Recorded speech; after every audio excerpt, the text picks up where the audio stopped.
Hey everyone, this is Gayatri from Youthbuddy.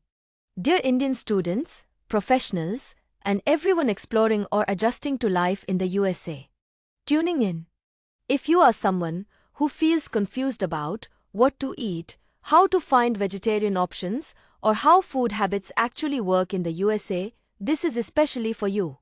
So let's talk honestly for a moment. Moving to a new country is exciting, but when it comes to food, things can quickly become confusing. You walk into a supermarket and suddenly everything feels unfamiliar.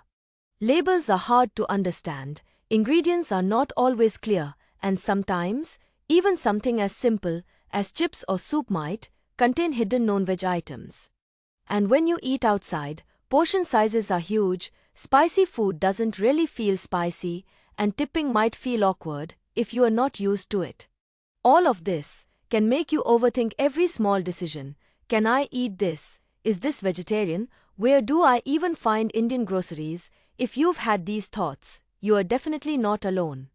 We've got something really helpful for you. USA Food Guide, Do's and Don'ts for Indians information from Youthbuddy. To explore this, visit the Youthbuddy website, go to the education section, scroll down to the study abroad category and click on food social law. On the next page, foreign food social legal guidance for Indians, select USA. Then, on the USA guidance page, click on the food option. This is a simple and practical resource that helps you manage food choices in the USA. Whether it's shopping, cooking, or eating outside, without confusion.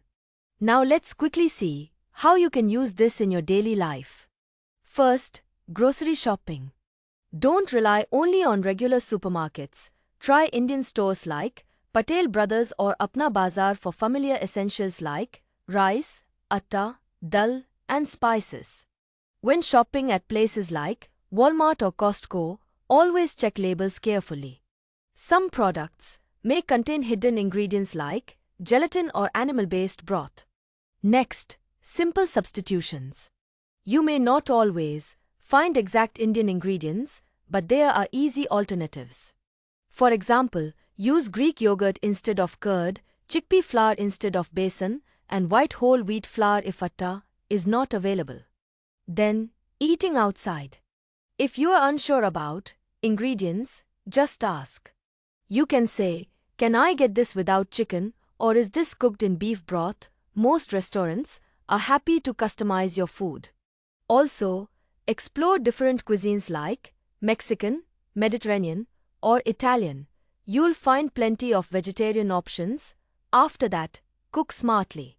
Since life can be busy, try batch cooking dishes like rajma or chole and store them. Using an instant pot can save a lot of time. And keep quick snacks like thepla, khakra, or granola bars ready for busy days. Finally, understand the food culture. Portions are usually large, so sharing or taking leftovers is normal. Tipping around 15–20% is expected. And don't feel shy about bringing Indian food, many people enjoy it.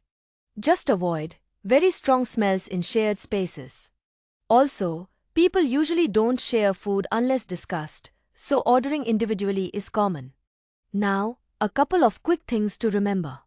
The information is practical and updated, so it helps you handle real situations. And everything is explained simply, so you can easily apply it.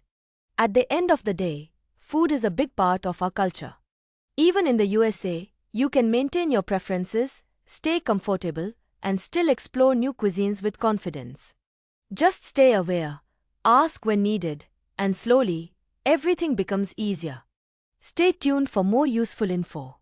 For more details, click the link in description or explore it directly in the education section on the Youthbuddy website. Click on Food Social Law under Study Abroad category, select USA on the next page. Then click on the food option on that page. Like, share, subscribe, and follow our social media accounts for more updates.